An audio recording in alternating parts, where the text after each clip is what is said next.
who had sent the message through the Hydra? We never did find out. Perhaps another operative, maybe Intrepid himself. Nancy had been the original communicator, tapping out Morse code from a convent, where she posed as a nun. She'd moved into the secret apartment with me above the secret and still very illegal casino in Bridal Veil Lake. No need to use the Hydra radio anymore. So, who had sent the message regarding Charlie Albrecht's return? The little fake nun set out to investigate, and then she promptly disappeared. It's okay, Alton. Olive soothed often. The rekindled romance with the succubus tethered to my soul had been hindered again by the loss of Nancy, and her incubus, Stephen, to a lesser extent. I'd never met the demon. I never usually prayed. Didn't see the point. But I thought of Pascal's wager.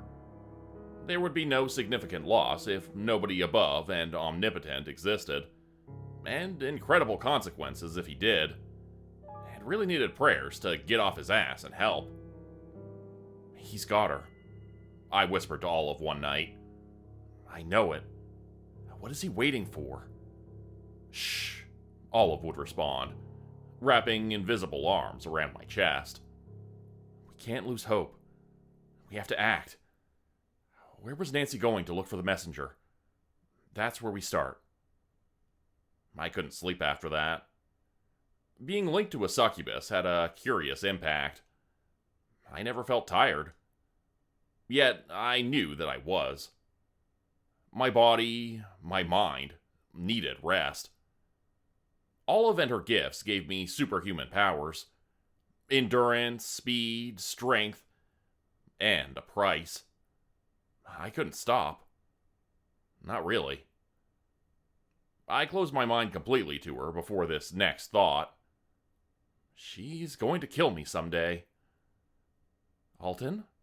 She said with concern. What's wrong? I never closed my mind to her. Nothing.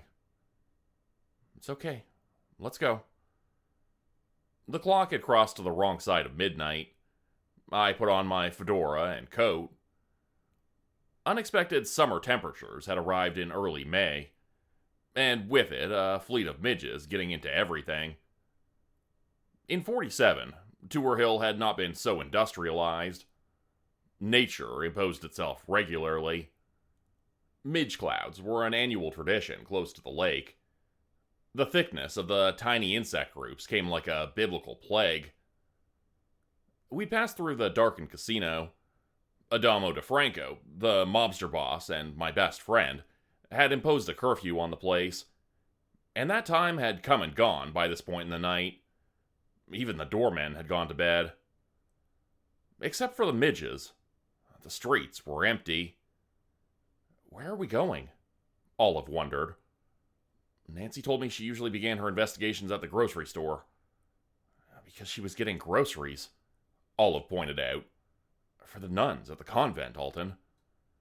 I shrugged. I know, but I don't know where else she would have started. We've got nothing. She shouldn't have run off like that.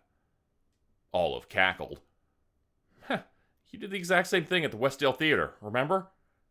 That was different. That's so? She always knew how to push my buttons. It is, and you know it. Lamech's last victim was a father. I couldn't risk another kid losing a parent. There wasn't time to wait for Nancy, and I abruptly shut my mouth. Well, go on. Say it. Say his name. You think I care if you do? She tried to laugh, but it sounded forced. Duke Agaras, the demon lord, had been her husband by arrangement. He'd only asked for Olive in order to hurt me, because I'd killed one of his incarnations a while back. The Duke had also joined the West in the war against the Soviets. Too bad he hadn't accommodated well to the meathead he'd possessed. A single lucky swipe from a cult member found an artery, and he'd bled out. I could have saved him. Nancy, too. But Olive had held us back. Literally. So, her husband's earthly vehicle had died, and whatever a demon consisted of was sent to the depths. An empty void beyond human comprehension. Agaras wouldn't be there for long, however. His name is known, and so too is his ritual. With those ingredients, servants and sycophants of his could summon him back to Earth. We rounded a corner. I had never gone to any grocery store in Bridal Veil Lake. We wandered aimlessly. Why did you let him die? Olive's invisible lungs exhaled a plume of visible smoke, a habit she developed when particularly stressed. She liked Pall Malls. So did I. My mom had smoked the same. The smell reminded me of Christmas Eve, and the parties we used to have at my grandmother's. Mom would smoke and drink and laugh and laugh and laugh. You know why, Olive said eventually. I told you why, she insisted. Yeah, I answered. But is it the truth? I mean, the body he occupied died. He didn't. He'll be back 1,000 times. Are you... Does it mean... How does demonic marriage work? This time, Olive's laugh came off as genuine. It's not the same as your culture, that's for sure. For one, demons can marry as many times as they want, and none of those arrangements are totally exclusive. All are political, on the other hand. So it's not like you can marry everyone and hope to stay neutral. Resources are exchanged, power sometimes, and holdings in realms everywhere. Are there worlds? I said slowly, searching for the right expression. Like Earth elsewhere? I could feel Olive's joy, her excitement at being able to answer such a question. There are more things in heaven and earth, Horatio, than are dreamt of in your philosophy. What? What does that mean? It sounds familiar.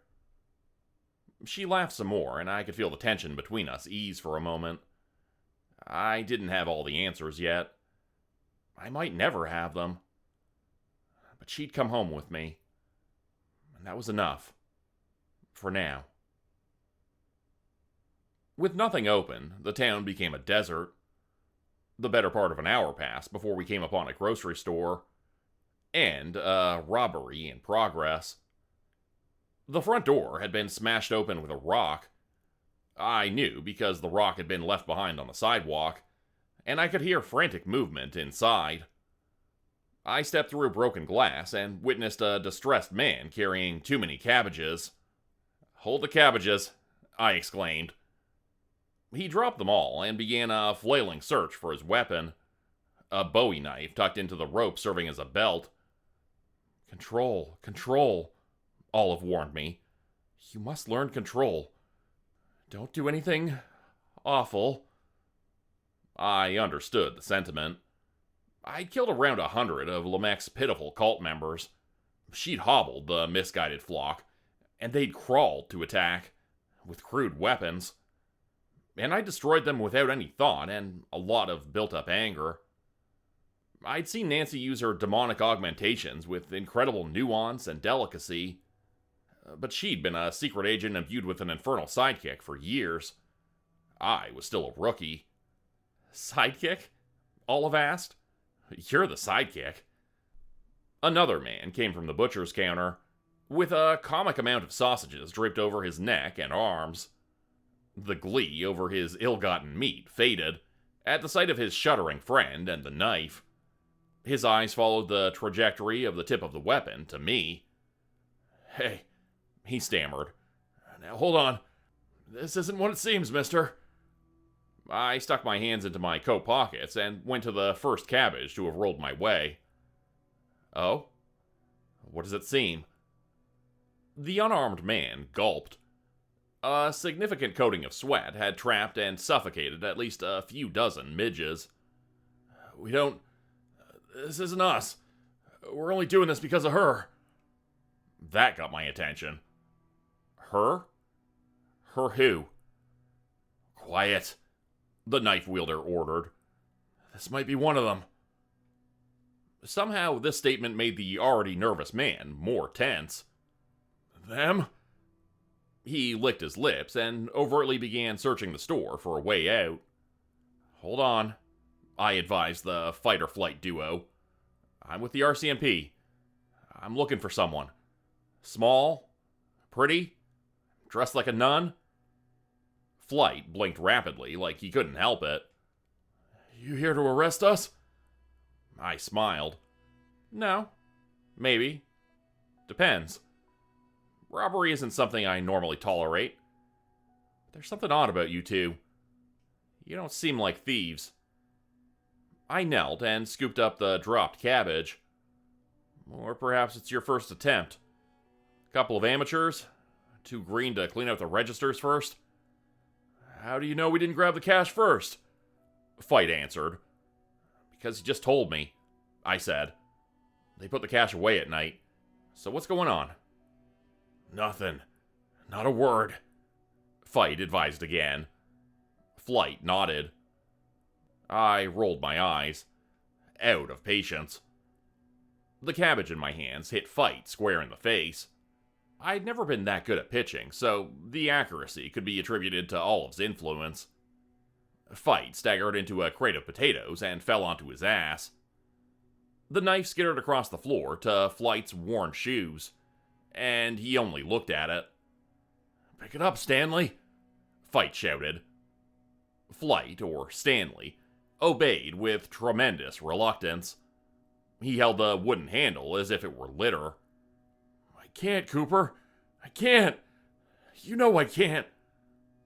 The knife dropped, and Stanley with it, pressing his head into his knees and quietly sobbing. I can't. I can't. You know I can't. Please stop.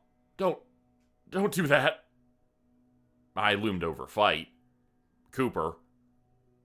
You're veterans.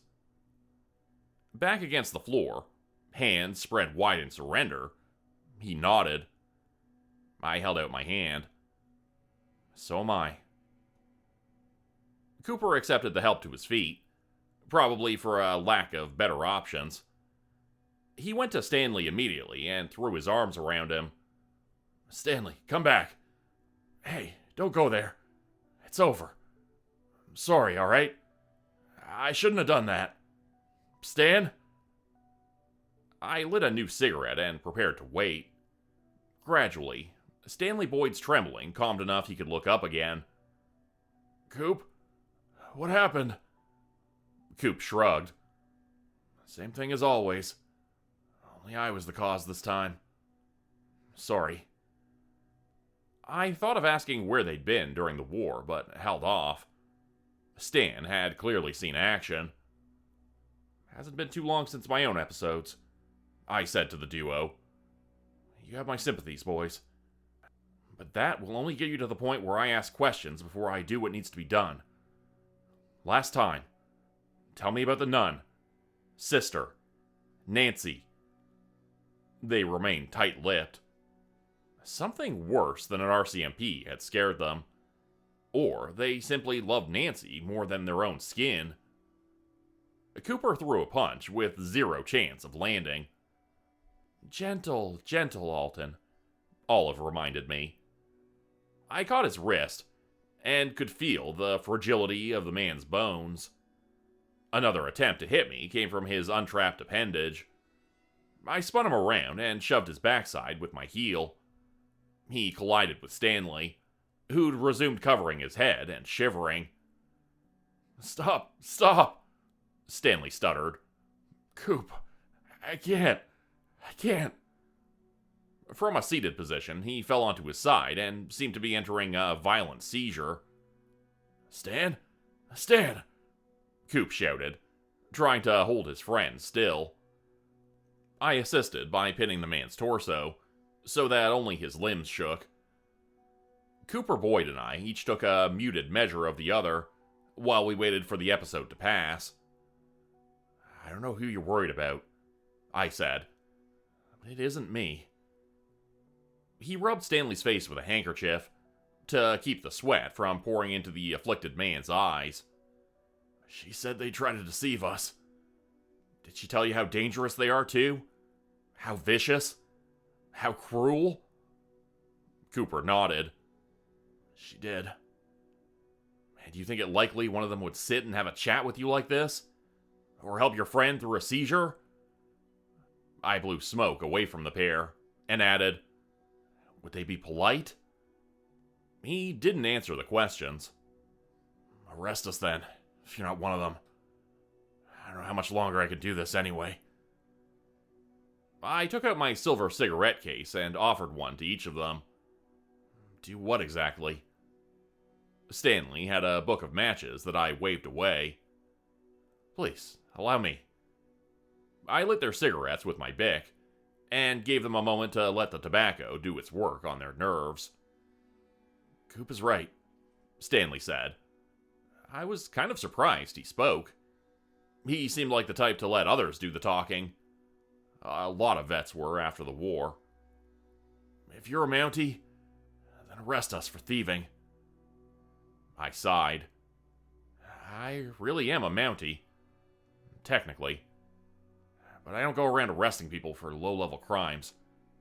I don't ride a horse or have a red uniform with one of those hats. So, Stanley said with some apprehension, what kind of Mountie are you then? He flinched when I tapped the ash of my cigarette onto the floor. I held his eyes as I said these next words slowly. The demon hunting kind.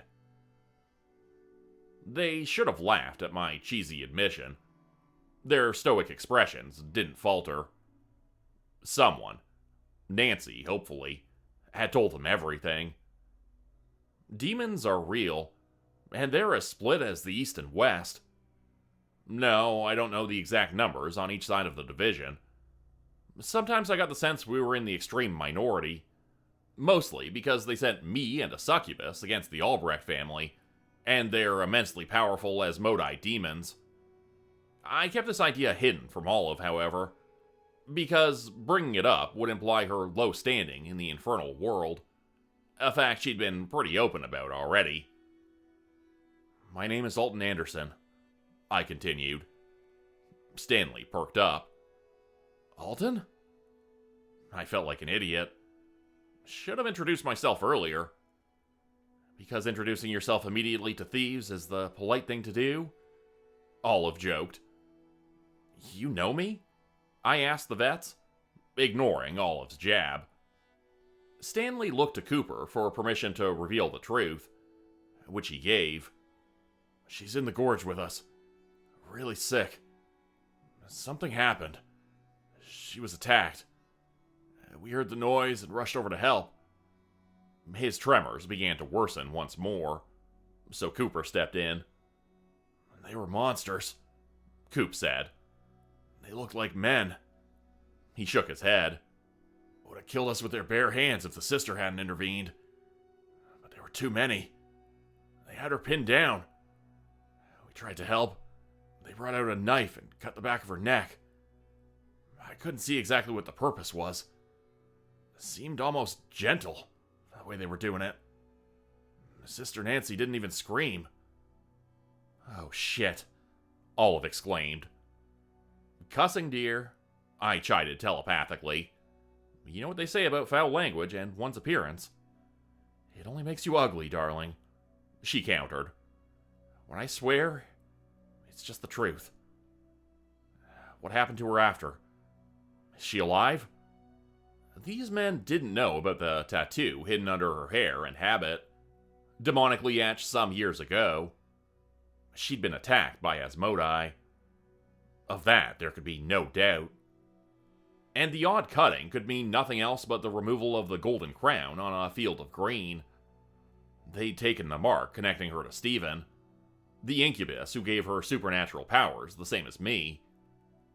My tattoo, an invisible woman wrapped in a snake, rested on my forearm. If separated from my body, Olive would be off to the depths, likely forever. Apparently, there were no rituals of return for demons of low standing. Don't ask me why or how. I don't know. She's back, Cooper confirmed. But she's weak and, well, feverish. And? What are you not saying? Spit it out. There's no time to lose. She's prone to violent fits of rage, Stanley added, ashamed for some reason. I didn't have time to unpack their feelings. Take me to her. Now.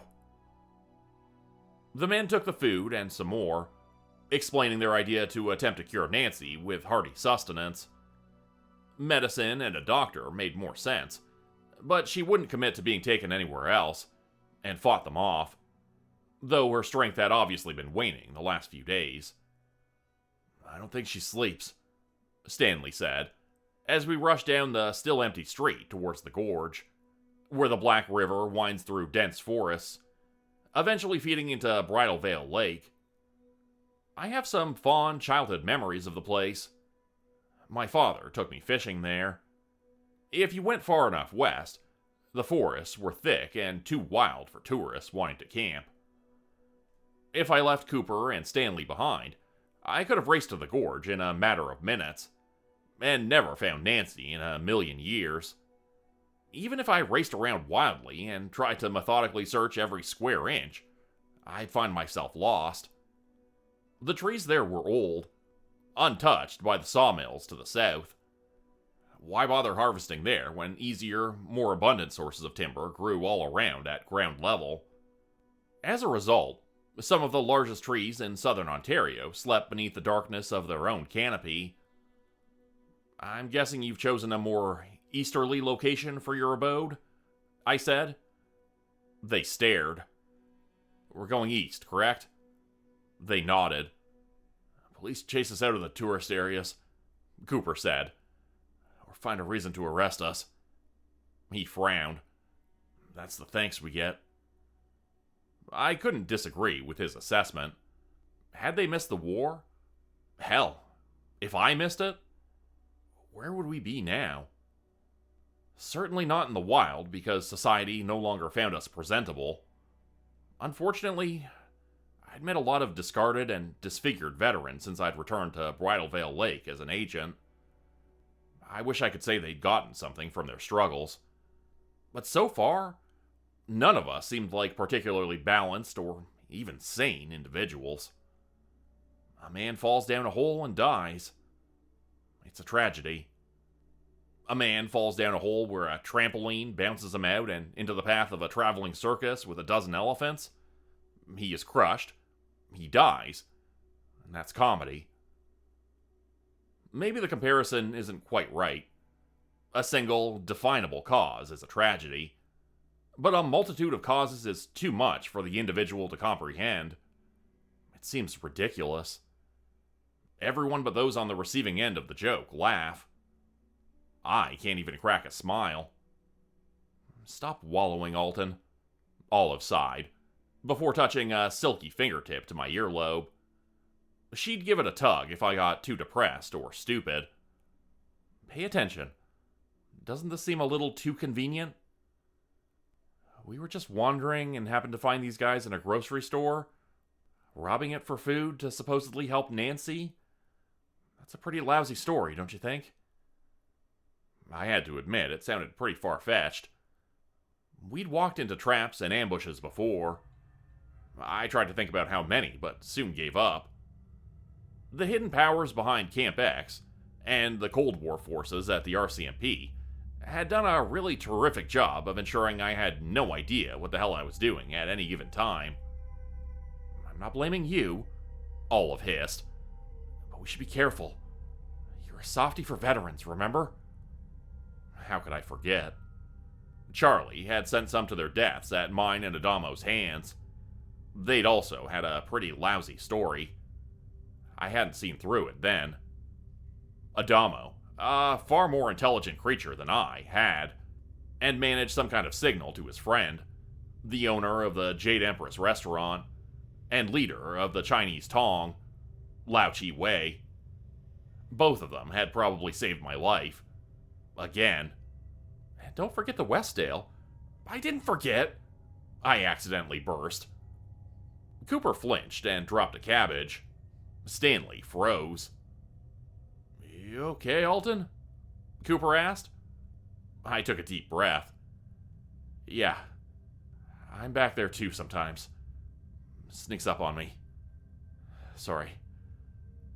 Don't be, Cooper said. He scooped up the escaped vegetable and resumed walking. We all got our demons. We weren't far from the gorge. Modern roadway bridges arced across the chasm. These were new. Crossing points on the chasm were few and far between when I was a kid. I'd only heard of a single bridge connecting north to south back then, but never saw it. The way down, anyway, hadn't changed at all. One simply picked an entry point through the brush and began the descent down the gentlest slope, avoiding sheer walls of pockmarked limestone. They're veterans, Olive continued to pester. They're not stupid. They brought cabbage and sausage. No medicine. This time, she seized my earlobe and pulled hard enough I lost my balance and nearly fell on the slope. Ow, I thought. Stop it. I agree this is strange and something's up. I'm watching. I'll put a bit of distance between us. Is that okay? I should also add there's about a million easier ways they could have ambushed us by now. Only if they were expecting you, Olive pointed out. This might be their lucky night, too. I continued to communicate via brain. You mean my story? Our story's pretty dumb, too, don't you? I'm in it, and it doesn't make sense. To deliver her next statement, her hands caressed down my neck in a significantly distracting way. I needed to concentrate on not falling down the hill, so as not to be impaled by a beaver-hewn stump. 2 thieves are robbing a store. A man shows up claiming to be with the RCMP. He doesn't look like a Mountie in the slightest, and also doesn't seem to care about the crime in front of him, albeit petty. They offered the info about Nancy. As usual, you don't remember what they actually said, darling. They mentioned a her, and you automatically assumed it was Nancy. I had to admit, I couldn't clearly recall the progression of events. That was the trouble with casual, heavy intoxication. Stanley and Cooper had already passed below the thicket of greenery. I could turn back and run. Thoughts of Lamech, the smile under the hat, and her vicious torture of us fueling a superhuman retreat. We could go back to the apartment, Olive said, the fear apparent in her words. She couldn't remember the ordeal Lamech had put us through. The removal of those memories scared her, though. Agras had been there to assist her with healing. He wouldn't likely do so again, because she'd let his last manifestation bleed out in front of us. Silence and darkness reigned in the woods. The men walked too quietly to be heard. Blood began to pulse a beat through my eardrums. I couldn't hear my own steps. Coop? Stanley? I rasped in what I thought might be their general direction. No response. Shit. Cussing, dear, Olive mused lazily. Time to leave, I think, yes? Something bright lit up ahead. Not fire nor lightning, yet it seemed to flicker and move. As I crept closer, Olive continued to tug on both of my earlobes. Retreating in the wrong direction, my love, she urged. Again. Why do you always do that? Do you see it? I asked her out loud. No concerns for Stanley or Coop this time. The tip of my shoe connected with a dropped cabbage. Alton, Olive said. Run! In the glow of a remarkable TV sat a child. A familiar child. Alton Anderson, couldn't be more than 7, watched a TV on the forest floor. The picture had color, like big-budget movies, but on a TV. Naturally, the young Alton Anderson lost himself in the immersion of an exceptional virtual reality. I could see the images, the actors, but couldn't fathom the premise or the plot. Even my reception of the dialogue slipped away from understanding. Intrigue stole the concern of the bloodied and dead bodies around the scene. Stanley and Coop were dead. I could see their red halos forming around their shattered heads. Carefully, I stepped over them and sat beside me. "What are we watching?" I asked the boy. He grinned. "Stop kidding. It's our favorite show." "Right. Yeah, I knew that." "Come on," the kid urged, eyes never straying from the screen. "You'll miss it. Sit down." "Okay."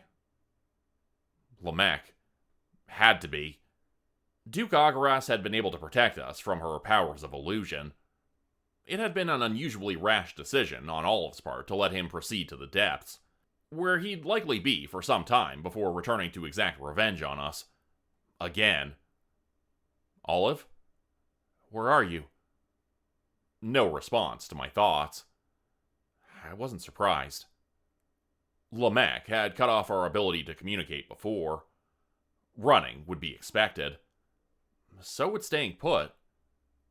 The unusual, constantly smiling demon would have a plan for both outcomes. "Malton?" she said, the sound of her voice both gravelly and ancient. "What's wrong?" Her derisive laugh pierced my soul. I felt weak. Lamech stepped from behind a tree, back in the suit and fedora she preferred. This was not a human body she possessed, but an image she cultivated and projected somehow. All demons needed to work through a material on the plane they desired to manifest in, but not even Olive seemed to know the limitations of these powers. Some, like her, had only successfully possessed and anchored human beings. Others could tie their being to objects, animals, even the wind. "How'd you get out of the depths so fast?" I asked with feigned, clearly frail confidence. "Oh, sad little thing. You and your trinket think you can challenge the Asmodai. We were there at the beginning. The first. We made the void when we came into existence.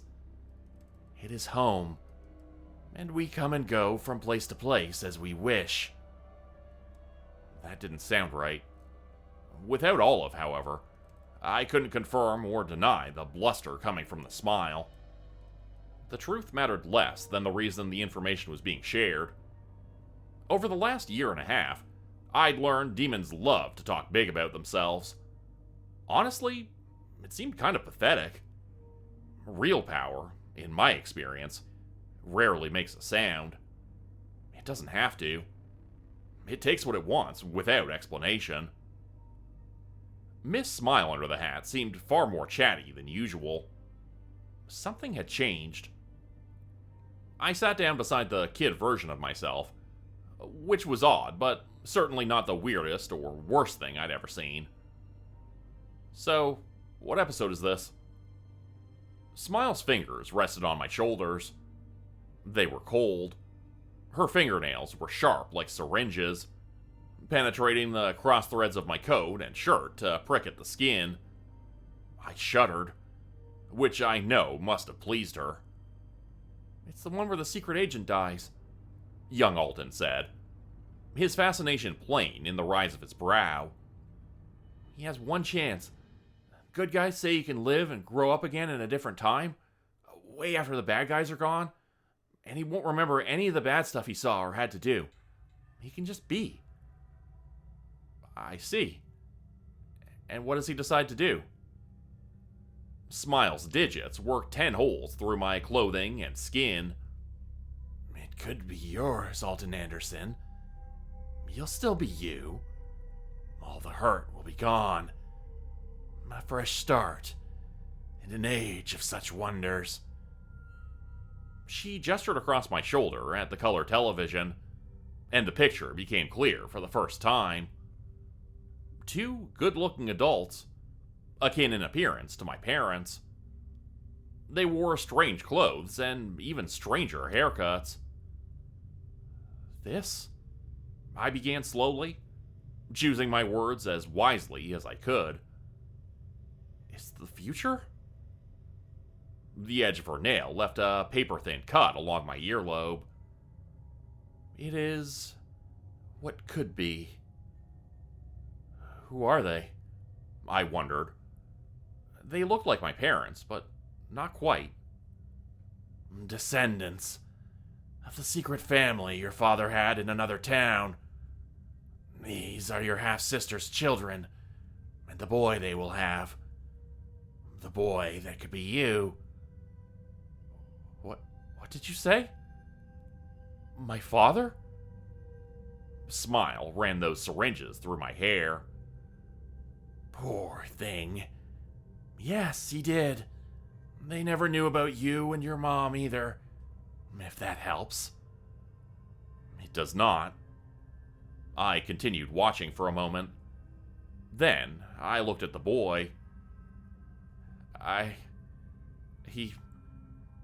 We won't remember that unfortunate fact either.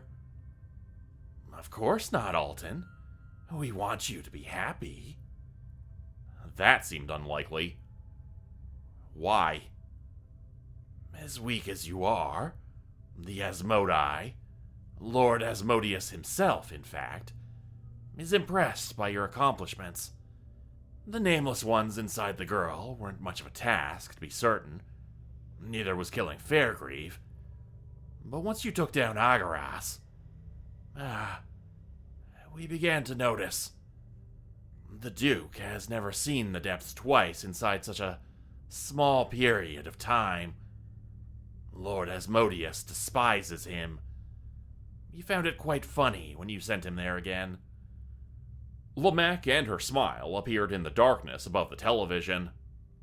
I hadn't seen her move. Then there were the Albrechts. Charlie isn't very happy about that. In fact, he wants revenge. Despite his natural psychopathy, he loved his parents and sister. Or maybe love isn't the right word. The demon seemed to think for a moment. Let's just say he wasn't done with them yet. They'd been relatively normal people before we got in. His demon, the one who resides within him in near-perfect harmony. No, I won't give you the true name. Let's call him Skinner. Yes, that's apt. He helped Charlie find ways to hollow out his family, preparing them to accept their own Asmodai. It's not often Skinner is impressed by mortal cruelty. Charlie invented increasingly clever methods of torture and dashed hopes. Skinner helped the young man refine and master the art of pain. Both have never been happier. His little sister lost her mind quickly. She was the first to accept her possession in order to find relief, which isn't always the ideal union. Sometimes the mortal recovers and resists, and that's real pain. We made it work, however. She birthed many Cambions. Too bad you killed them all. You need to shut up now, I said. In her unrelenting and meandering explanation, Lamech had managed to find the exact subject to really piss me off. Not once, but twice. The girl with the nameless ones. Kitty Esposito. I had killed her. Maybe I didn't have a choice. But that didn't mean her death didn't haunt me practically every moment of the day. Margaret, Charlie's little sister, hadn't been a perfect possession like I thought. She didn't want a demon in her. She only accepted it because, like Kitty, she desperately sought an escape from the extreme pain being inflicted upon her. I didn't need a third trigger, so I don't know why I asked this next question. This kid here, he looks like me. He isn't born yet, I suppose. What happens to him if I am him? Smiles retreated into the dark. Nothing. He is pure potential at this point in time. He doesn't exist. Maybe he never will. The future I show you is not for certain. Then how can you promise it? I asked. Because when the Asmodai pour their collective will into a plane of existence, we can easily shape the path of one or two lowly mortals. You also know my word is good, for the very fact I could have easily killed you by now. I sighed, miserable. Yes, or make me suffer immensely. You, Miss Smile Under the Hat, are surprisingly the most talkative demon I've ever met. And that's saying something. Because your kind never seems to get to a matter straight away. You've always got to blab for hours about powers and threats. She still lingered in the dark. Or maybe not. Maybe behind me again. The boy elbowed me gently in the side. Here's our favorite part. My parents. Or the people who would be my parents, if I accepted the deal, tucked Christmas presents beneath the tree in a living room lit by an idyllic fire. The boy spied from the stairs, his face pushed against the brass rods of the railing. He didn't seem to care that the myth of Santa Claus might be ruined. I'd never experienced such a glutinous holiday. The Depression had made things very tough. I felt, and not for the first or last time, that something valuable and important, something I'd been owed, had been stolen. I wanted this. I wanted it very badly. This and the relief from all the pain I carried. Physically, mentally, spiritually.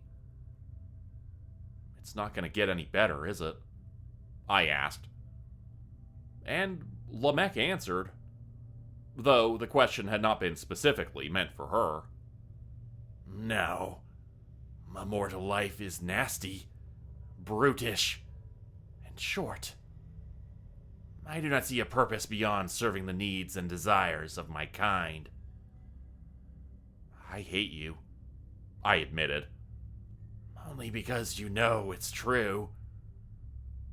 I thought the gravelly voice would break again into demoralizing guffaws. But she didn't laugh. Her silence seemed almost like sympathy. What about Olive? Nothing. Lord Asmodeus does not care about one succubus. She'll be free to return to what she thinks of as a high tower. She can continue her futile mission against the Soviets. Might even give her a better chance.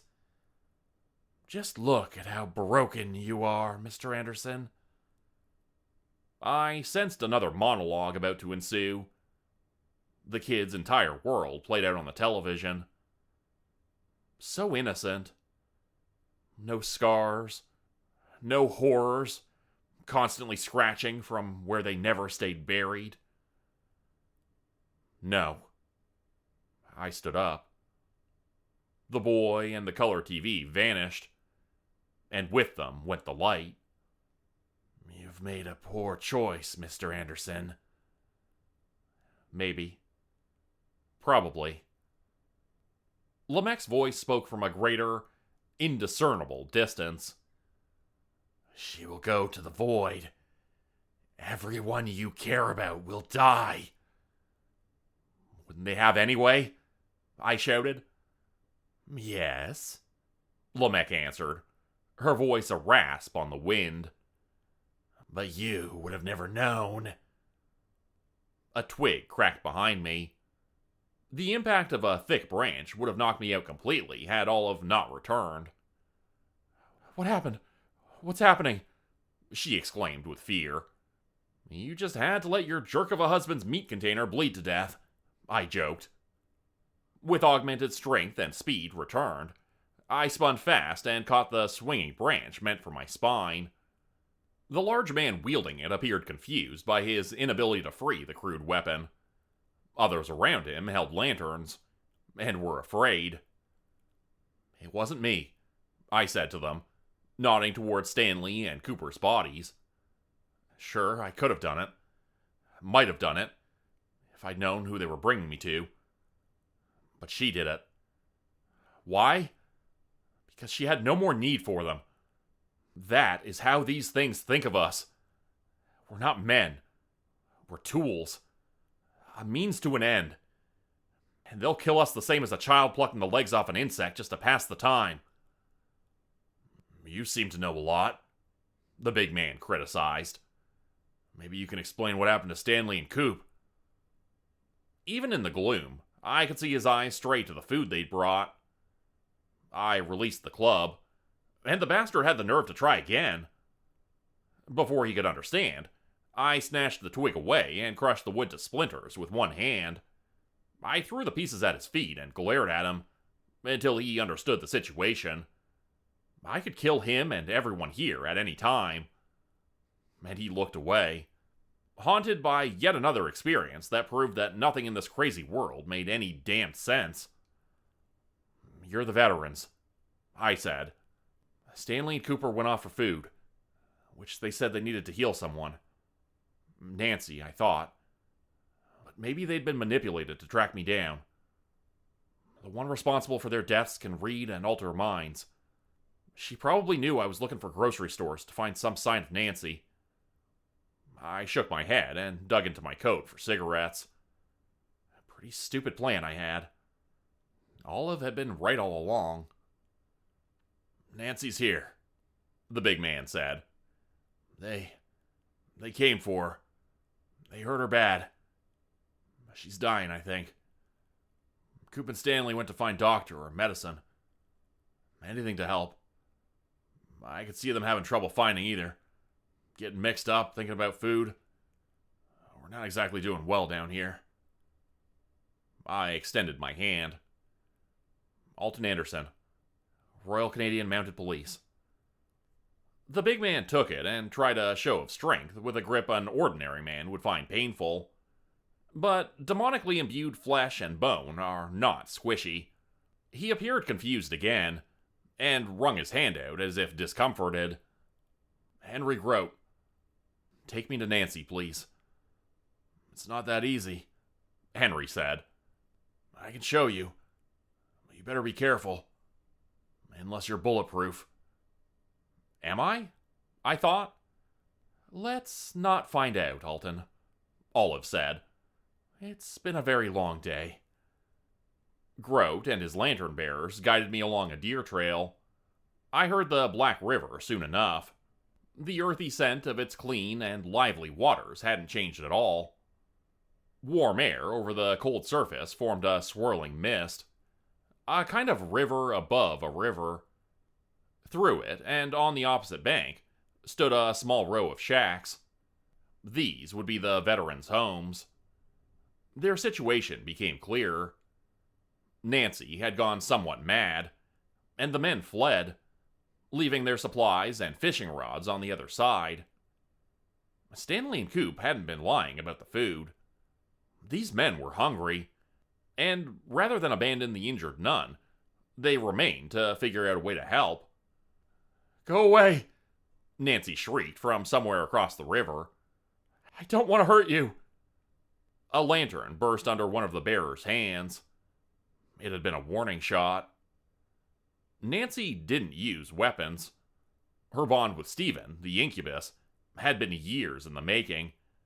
Her hands alone would be enough. I feared the worst. Stan and Coop hadn't been lying about the knife attack or her neck. Lamech could certainly have done it, especially with the assistance of other possessed agents. Nancy, I called back. She could put a bullet in the end of my lucky if she wanted. The shards of lantern proved that. Go away, Alton. It's not safe. Her voice broke on the last word. Stephen's gone. And I'm so sorry. Her sobbing broke my heart. Why are you sorry, Nancy? You didn't do anything. A shot exploded a tuft of grass and dirt. Nancy groaned. Go. Stephen is gone, but I'm not alone. I'm sorry. She began to retch, and I saw her crawl on hands and knees to the river's edge. Nameless ones can watch her from the high tower, Olive said. They whisper and confuse. A priest would call it demonic oppression. The attention of my kindred is understandably troubling for humans. It all seemed so suddenly exhausting. Or maybe I just need another drink. Why couldn't Olive's kindred just leave us alone? Because, darling, she cooed softly, nobody leaves anyone alone. Everyone takes from something else. Did you forget? No, I thought. I'd heard the same sentiment from demons before. For some stupid reason, I imagined Olive didn't hold to that idea. Truth, my love. Truth. We don't have to like it for it to be true. I returned my attention to Nancy. I'm not leaving you here. That earned the riverbank another pockmark. They'll get in eventually, Alton. That's the price for what we've done. We're more open than other people now. There's a housing crisis amongst them currently. Oh? I'd actually heard the opposite a while ago. From an annoying woman who never stopped smiling. Remember Agaras? Nancy asked, unnecessarily. He couldn't stop smiling all the time, too. Why are they always smiling? They don't seem so happy. She laughed, and another blast from the rifle sprayed soil across my face. I walked into the river. Alton, Olive protested. The frigid river tugged with force once my feet stepped off the shallows. I took off my shoes and soaked the well-rod pistol in my shoulder holster. It'd need some maintenance I'd likely never get around to. Shots fired sent spouts of water into the air. I'm not sure if she could see me. So deep in the gorge, the only light came from the night sky through the gaps in the trees, provided by the river. I crawled up the bank and saw her shade in the darkness, crouched and searching, firing her last shots into the water. Henry and the lantern bearers had fled back into the relative safety of the woods. No doubt they tried to see from some vantage point. They wanted to help the nun, of course, but they also needed their home back. Finally, the Lee Enfield rifle she wielded ran out of ammunition, and she set the gun down. Come on out, Alton. I know you're near. I stood up. No, you don't. Nancy sagged, her petite frame robbed of mischievous energy. You should go away. It isn't safe. I took away the rifle. You drove the veterans out of their homes. Enough starlight filtered down to tell the story of the hopelessness in her expression. I did, didn't I? I didn't mean to. I didn't want to hurt them. Or anyone. But I guess I am, aren't I? I should go now. And she tried to turn away and walk off, I suppose. Beyond the shacks and into the woods. I wrapped my arms around her and pulled her close. She struggled. No, don't! I can't! Alton, I can't! Let me go! But all her demonic strength had gone, and I, with mine, could hold her forever. When she calmed, I lifted her hair to try to see her neck. As Coop and Stanley had said, her neck had been wounded. Stephen's tattoo had literally been scraped off. Sweat had soaked through Nancy's habit. It dripped from her hands and forehead. A fever fought the infection born in the injury. I'd seen it so many times on the front lines. So weak, she couldn't resist when I picked her up. I'm taking her now, I called back to the veterans on the other side. I'm sorry about your friends. They seemed like good men. Eat the food they brought. Honor their sacrifice. Go home. I knew the gorge well enough to begin the journey north. what goes down must go up. The other side of the gorge bordered the rich part of town, where a hospital could be found. "You'll have to go faster than this, my love," Olive said, and I began to run, though I couldn't see much at all. Nancy's faint protests amounted to little, some gibberish and a light touch against my cheek. When at last we left the canopy of trees, she fell limp, and I stopped to check her pulse beneath a streetlight and the aura of a gray dawn. "Alton," she whispered, "they're coming." "Save it, none," I said. A subtle smile teased the edges of her lips. "The casino. He's coming. Charlie. All of them. Don't try." "Alton," Olive said, placing her invisible hands on my shoulders. "I'm sorry, my love. She isn't." "No." I stood up and started running again. Within a few strides, however, I knew the truth. She hadn't passed out or fallen asleep. Nancy had died. I sat down in the middle of the road and held her. The warmth of her fever departed swiftly. Only the coldness of death remained. I pushed strands of red hair from her forehead and rocked her. I'm not sure why. I suppose nothing makes sense when cradling a corpse. It is literally a situation one never envisions themselves. So when it happens, there's been no rehearsal, no plan, hardly any emotion except the lingering despair that's always been there, reminding us of the ultimate truth. The universe has no meaning. I took her back into the gorge and found the veterans already made it to their camp. They knew before I laid her beside the bonfire. "She's gone," I told them anyway. Henry Grote stepped into the flickering firelight. "We'll bury her. She's always been kind. Treated us." He stopped because the moment was too soon for words. "We'll bury her," he repeated. "If I come back," I said, "be sure that I can find where she is." I handed him my silver cigarette case. "Give this to her. She used it more than me." Henry took the case and smiled. "She liked to smoke." I started back towards the other side of the gorge, the southern way, back to the casino. "Where are you going?"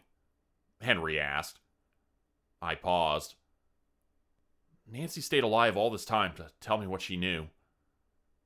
Those things that got her, they're coming back." He nodded. The explanation was enough, or too much, maybe, and he wanted nothing more to do with the dark world that killed Nancy. At super speed, I raced back to the Jade Empress and the casino. The mobsters in the alley both dropped their liquor at my sudden appearance. "Jesus Christ, Spook!" one exclaimed. "Where's Adamo?" They trembled and pointed to the entrance to the kitchen. Inside, I found him speaking with Lao Chi Wei, the restaurant owner and occasional partner in crime. "Lost his shoes," Lao Chi Wei observed casually. Adamo exhaled and removed his glasses to polish the lenses with his handkerchief. "At least," he said, "there will be an end, at least." "Nancy's gone," I told him, and he winced visibly. "I will miss her." He turned away and stormed off to the secret panel, hiding the illegal casino in the back. Lao Chi Wei followed, and so did I. The strategy for an upcoming fight that may land on your doorstep at any given moment is not my forte. Even as a captain in the military, I did my best work in spontaneous tight spots. Figuring out how to avoid those situations to begin with had never been my forte. Luckily, the skill set of a mobster boss intent on running his illicit business with minimal violence is comparable to that of a general. Adamo had immediate ideas and began marshaling his forces and equipment. He closed the casino early. Too many civilians played the games. If they died, the business might just go with it. I don't think Adamo would have cared exactly, but the many people who counted on him would lose their livelihood. Veterans live in the gorge. Criminals are in cushy apartments. That's the world. Topsy-turvy.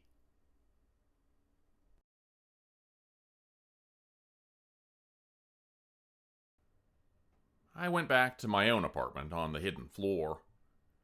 Olive and I embraced one another and wept for the loss of Nancy. "Did you know Stephen?" I asked her. "Yes," she admitted. "All incubi and succubi are related. He is my brother." "I'm sorry." "It's okay. I never met him. We are Legion, yes. Why do your kind always say that?" I couldn't see her, but sensed her shrug all the same.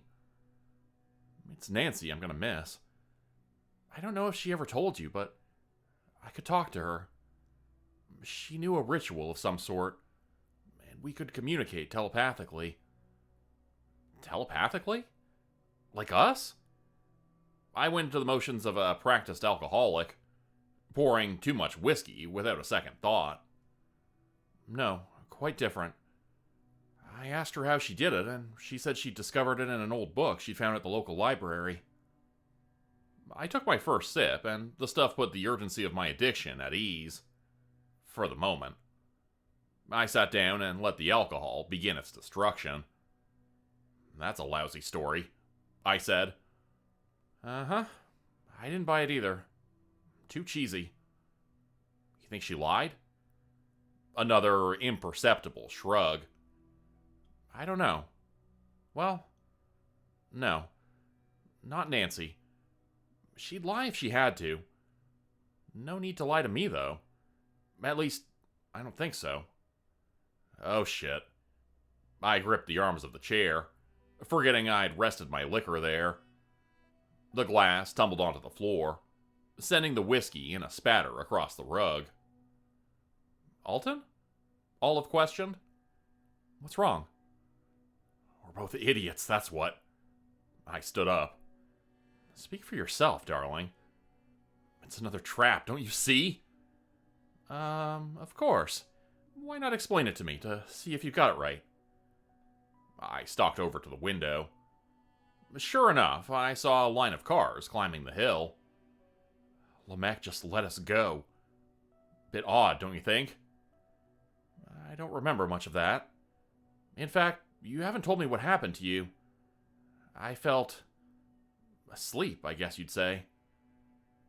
Her hands touched my chest as she wrapped her arms around me. The press of her body soothed the deep exhaustion I could never shake. I triggered the trap. Even Adamo fell for it. I can't believe it. Nancy's last words. "We're wasting time, darling. Please be plain. I don't imagine the caravan below was stopping by to grieve the loss of our fake nun." "Nancy might not be dead," I told her. Olive sighed, her patience exhausted. "You're thinking Lamech made that illusion too. I'm sorry, my love. He did not. She really is gone." I bit my lip. Another part of me fell away, burnt to ash. The question stands, and here's the answer. I came rushing back to alert Adamo. What does he do? He gets ready for an assault. He gathers his strength. Oh. Exactly. A persistent knock rattled the door. "Alton, let us in!" Adamo shouted from the hallway. I answered the door, and the shock and dismay of his expression practically floored me. "I've made a grave error," he said. "Me too." I pulled him and Robert inside. How bad is it? I asked. Really bad, Adamo admitted, and his hands trembled. I bought a truck of hydrofluoric acid. Nancy's last words were a warning, I said. And again, I'm just too damn slow. I didn't pick up on it. Don't try. Adamo nodded. Our preparations for war. Charlie needed proof to bring the other families against us. They weren't willing to go along with him on his word alone. That's something, at least. But now a dozen deliveries have come and gone. I've pulled more than 50 men back to the casino. They'll think we're getting ready to raid. The briefest flicker of hope lit inside my alcoholic brain. But when they see we're just setting up defenses, then... Nice, Adamo. Gentle, Adamo. Let me find the holes in these notions on my own. Declaring war required a strong home base. Charlie, Lamech, possibly other demonically possessed Soviet agents, and the full weight of the other criminal families in Bridal Veil Lake would hit us with everything. We don't have much time, Adamo said. I've done what I can. Lao Chi and the Tong have joined us. Well, that's good. Time enough for a drink? A quick one. Robert, Adamo, and I toasted to Lady Fortuna. We'd need more than luck to survive the night. Pascal's wager came to mind again. Should it not be applied to the little gods, too? I got changed and put on a new pair of shoes. In the mirror, I looked sharp and ready for a funeral. I wish I could drink again, Olive lamented. Nervous? I asked her openly. Robert and Adamo kept their eyes forward in the elevator. They knew about her. Discretion seemed pointless and insulting. They knew the truth about demons, and my particular arrangement. I wish you'd let me keep you on that beach, she said. Ah, so you do remember that. I searched for a cigarette, but, of course, my case had gone with Nancy. Olive and I, on the beach, watching the Bridal Veil waterfall on the other side of the lake. She tried to seduce me with the fantasy. Possession had been the endgame there, I suppose. If I'd given in to that fantasy, Alton Anderson's body would be piloted by a succubus. We would have fared better, I thought. No, she said, and her silky fingertips caressed my arm. I'm glad you didn't.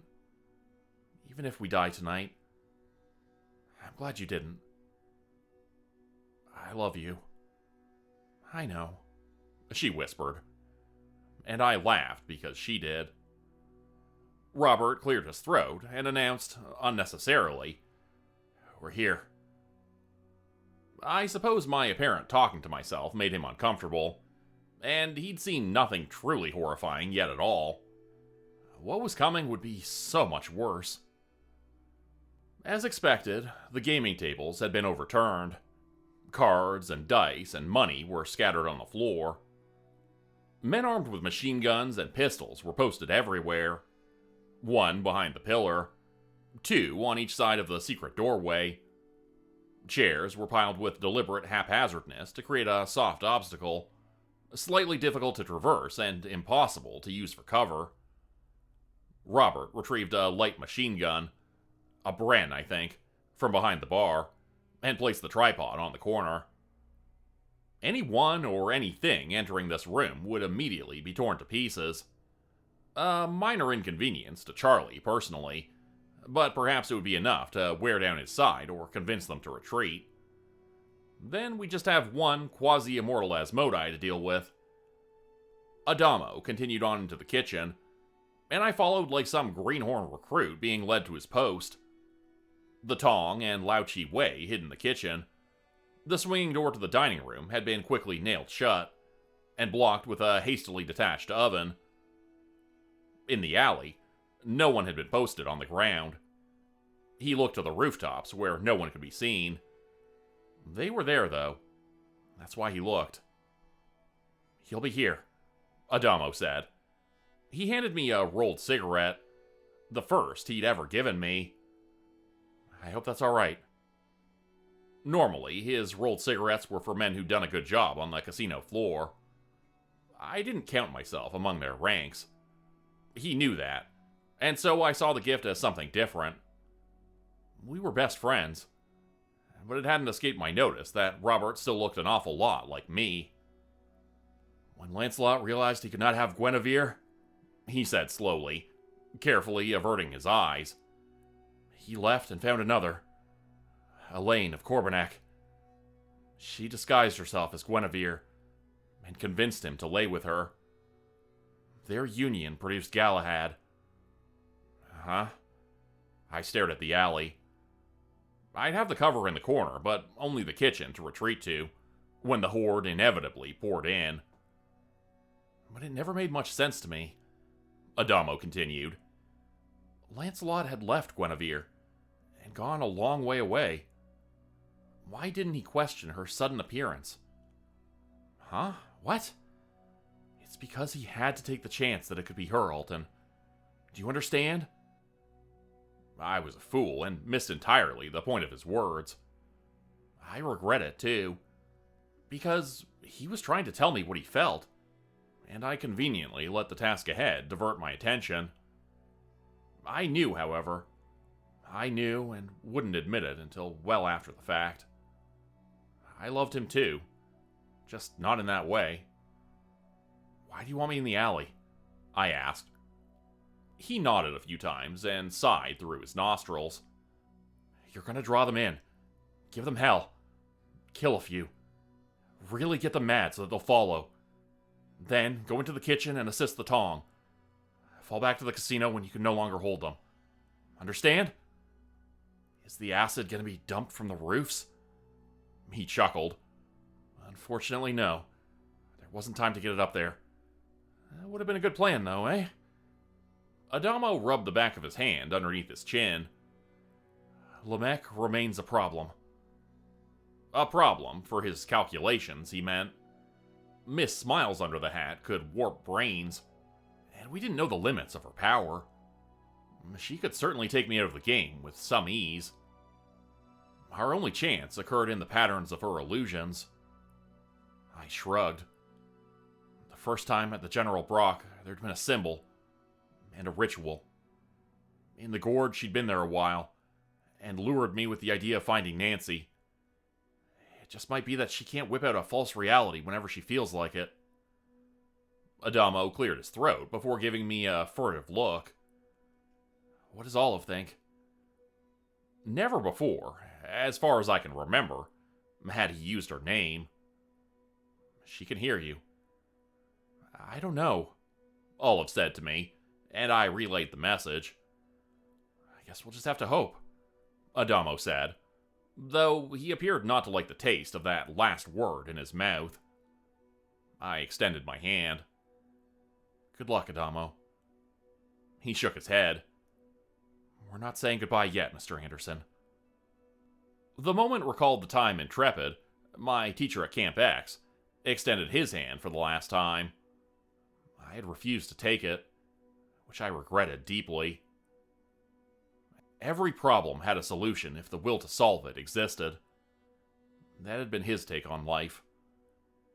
I missed him. Hell, I needed him. How in the hell were... Wars start slow.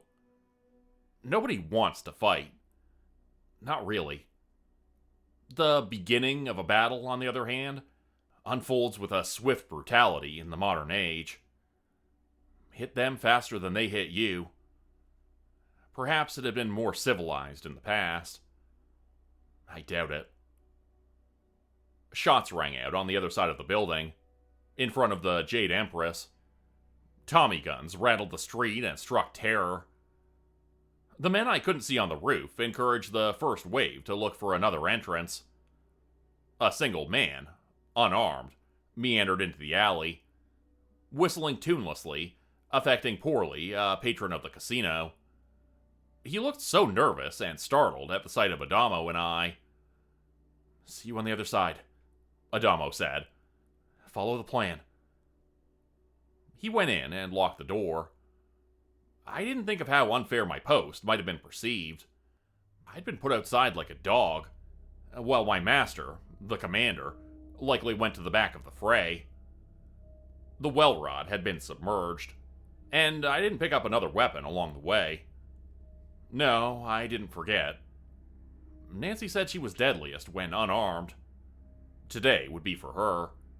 So it felt right to fight her way. Kind of like she wasn't forgotten, would never be forgotten, and that a part of her got some bloody justice. No control, Olive whispered. Let go. I'm not sure if the rage that began in my stomach came naturally or through demonic influence. I didn't care. I embraced it fully, and the next series of actions came without thought. With super speed, I appeared in front of the pitiful scout. He gasped and tried to run. I punched the back of his head. His skull fell apart. More appeared and saw the carnage. Just men, Olive assured me. Mere humans were of no concern. I raced through their ranks, pulling off fingers, hands, a nose, arms of variously separated lengths. Perhaps a few dozen had poured into the mouth of the alley, with more at the back pushing forward. Unaware the resistance they fought against consisted of the piling dead. Go back! Go back! An unfortunate blob of a man shouted. I reached into his mouth and tore his jaw away from his face. He held his hands over the wound, and his eyes were so surprised, but not for long. I began to laugh, because it felt so wonderful to fly through these bastards' ranks and watch their cosmic dismay at the horror they found.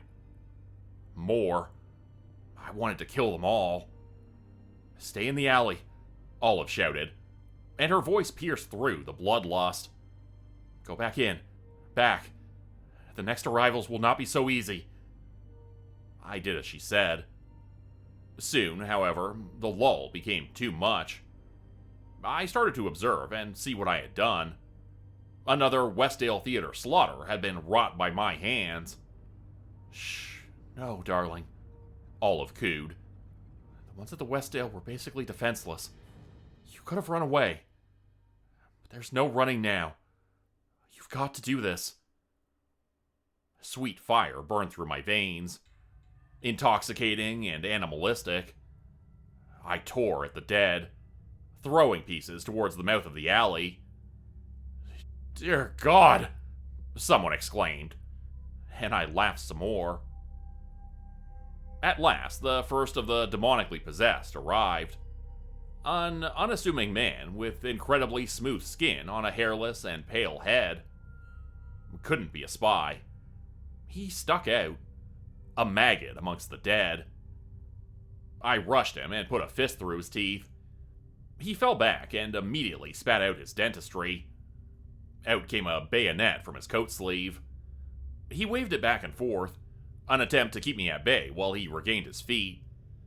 And when he had me, he surprised me by throwing his weapon. The tip drew a red line across my face. Olive immediately planted kisses on the wound, temporarily sealing it against blood loss. We wrestled. He tried to throw me over his shoulder. I sank my teeth into the back of his neck and drank hot blood while delivering a barrage of punches to his lower back. Oh, how he flailed, until his spine shattered. I could feel the moment his demon left, hopefully to the depths. Little maggot man spasms didn't mean he died. I shoved both of my hands into his back and pulled apart his bones. Top of body departed from bottom. I held his torso as if he were a weapon, a likely ineffective yet grotesque morning star. Another line of humans had been pushed to the front, marching like good little soldiers. They knelt so another lair could ready their guns. A volley of gunfire erupted, and the maggot meat weapon became a better shield as I leapt into the air fast. Only a few of them managed a shot or two into the air, into the torso. I landed lightly behind them, and their briefest astonishment spelt their doom. A man with red hair received the full weight of the grim club. The impact wrecked both bodies, and I gave them up for my hands again. Tearing, biting, pulling, gouging. So much blood. More. A blast from something heavy-duty obliterated my left hand. Shit, Olive swore. We had a thing about swearing, we always said. I couldn't remember. The blood leaking out of my stump seemed like less of a problem than trying to recover the thing. The thing about swearing.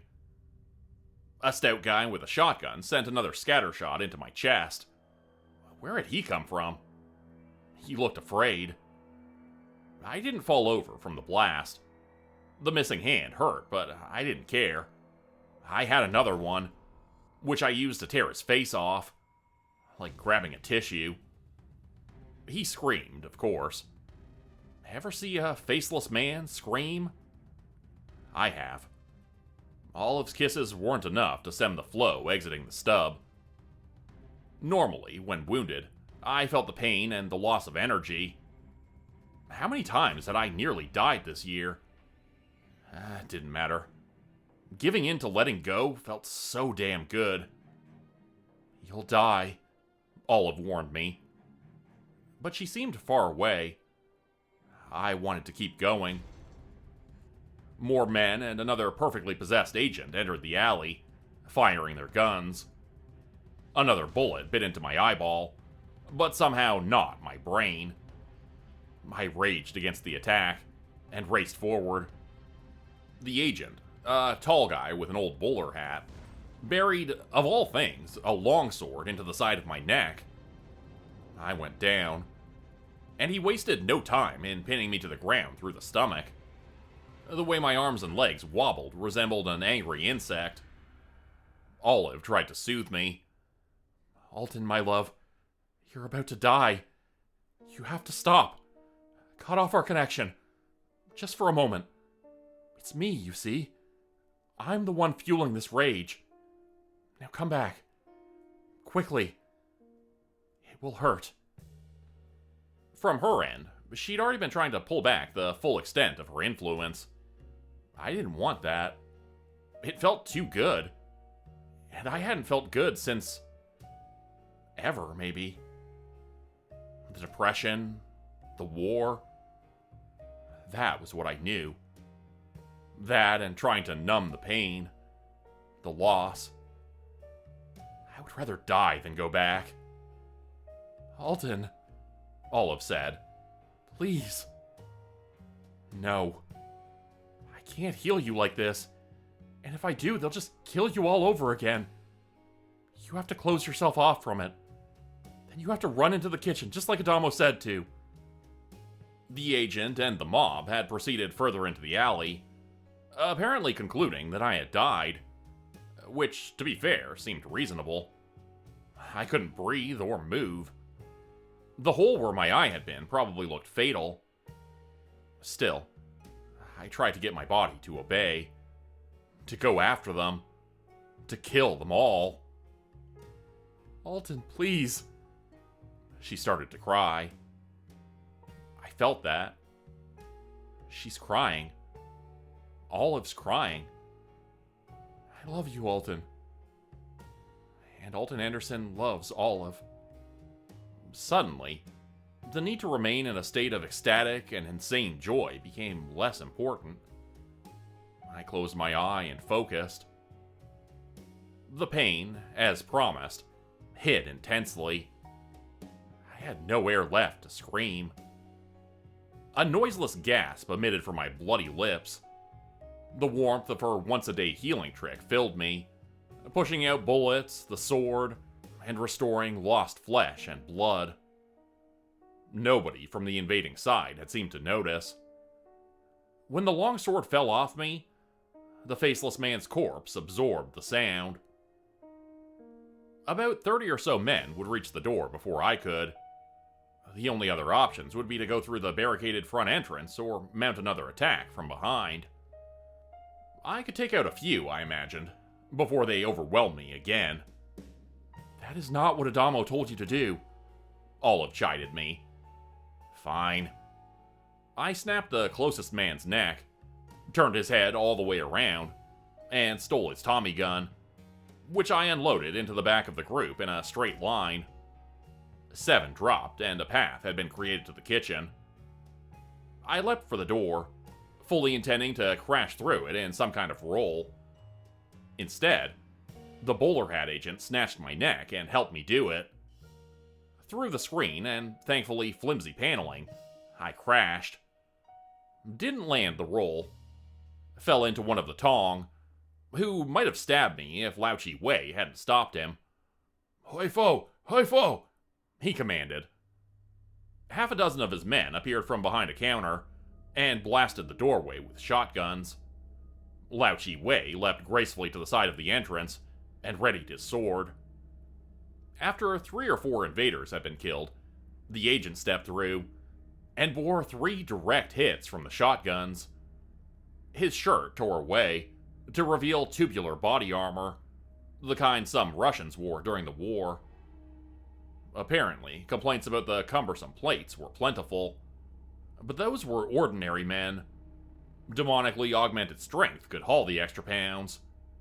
"Gungo Tao!" Lamech Wei ordered. Another volley of bullets poured forth and struck the bastard's plated forearms, which he held up to cover his face. The men of the Tong struggled to reload, and the possessed man stepped inside. His head fell to the floor a second later. The speed of Lamech Wei. Remarkable. "I think you're the Gwei," I said, finally regaining my feet in the lull before the next rush. I went to the other side of the door, readying to tear apart any who would dare to enter at this juncture. The other crime families had to be aware of the carnage by then. If the bosses were anything like Adamo, they'd be considering a retreat or regrouping at the very least. A necrotic fume entered the kitchen next. The man in the alley gasped, and at least one lost his lunch. Lamech Wei pinched his nose, while the rest of us tried to breathe through our mouths. Something nasty was coming. "Can you see anything?" I asked the shotgunners behind the counter. They had the best position to see through the doorway. "Gwei! Gwei!" one of them cried out, alarmed. Noises of disgust became the unmistakable orchestra of death. Shrill screams and begging, bones breaking, and blood wrung from raw meat. The shotguns emptied, and another brief silence followed. "Go again!" one of them shouted. "Pow!" The threshold shot out of the frame. Plaster burst into smoke. Enough powder to momentarily blind us to the horror entering the kitchen. Something heavy swatted the side of my head. I went down. Lamech Wei groaned. I heard his sword clang against steel. My vision cleared enough to see he'd been lifted by the collar of his jacket by another armored behemoth. This one far larger, and completely covered in what I can only describe as a crude set of full plate, welded together strips of blackened steel, inscribed with symbols and numbers. The helmet appeared more like a melted steel mask, with the vague features of a person. There were no holes for the eyes to see through, nor any for the nostrils or mouth to breathe. Lamech Wei probed the armor with his sword, but could find no weakness. The monster threw him to the ground, but didn't let go. He raised Lamech Wei again, and I saw the intent to smash the man to death. I threw a kidney punch. Predictably, my knuckles nearly busted against the thick steel. "That was smart," Olive contributed sarcastically. "What the hell is this thing?" The thing in question moved to wield Lamech Wei again. I ducked under its elbow and braced it. Lamech Wei's body swung wildly, and his feet kicked the other side of my head. I held on. So did the beast, and it regarded me with no eyes whatsoever. The armor, Olive said. That's where the demon resides. There's a human inside, put into some kind of slumber. They're pretty old and not doing so well. I'm guessing they've been in there for a while. It's like Agras and his tendrils and the orphans, remember? What? Lao Chi Wei responded in a daze. No, I don't, sadly. But it sounds like him. So you know you have to sever the link between the armor and the human. You know the best way to do that? I had no time to confirm that I did. The Soviet giant lifted both myself and Lao Chi Wei into the air. It had the strength, perhaps, to thump us both until we were dead. One of the Tong men crept up the creature's legs with a shotgun and fired point blank into its ankle. The blast didn't penetrate, but did serve to unbalance the demonic armor. I pulled on its arm the other way, and all of us collapsed in a heap. With no time to waste, I flung off the cumbersome appendage and leapt onto its chest. Immediately, it punched into my side with its free left fist. It hurt. I groaned, but I didn't move.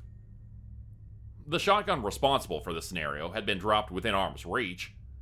I swept it up and fired the last shell into the mask. Its head rattled back and cracked a tile. Armor didn't feel pain, so it didn't react audibly and seemed no worse for wear. A person inside, however, clung to the life, allowing this demon to be on Earth. I swung the butt of the shotgun against its face, over and over, the pace of my blows increasing. Another punch meant for me went wide. I could feel the rage returning. The shotgun cracked and began to fall apart.